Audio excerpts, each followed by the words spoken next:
Welcome to Sweet Life Beat Life. We hope this video helps. In this video, I will explain how to make Roblox quality better on CapCut. First, open CapCut and begin a new project, importing your Roblox gameplay footage. To ensure the best visual foundation, navigate to the project settings and set your resolution to 1092 by 1080 pixels. Additionally, adjust the frame rate to 60 frames per second. This will provide a noticeably smoother and more professional look to your final video. Next, let's dive into CapCut's adjustment tools to really make your Roblox footage shine.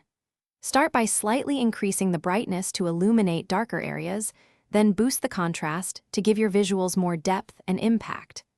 Don't forget to adjust the saturation to make those vibrant Roblox colors truly pop. Finally, apply a subtle sharpening effect to bring out the finer textures and details in your gameplay. Now, let's explore some effects and filters that can further elevate your Roblox video. The sharpen effect is excellent for defining edges and making your footage look crisper. You might also consider a subtle vignette to gently draw the viewer's eye towards the center of the screen.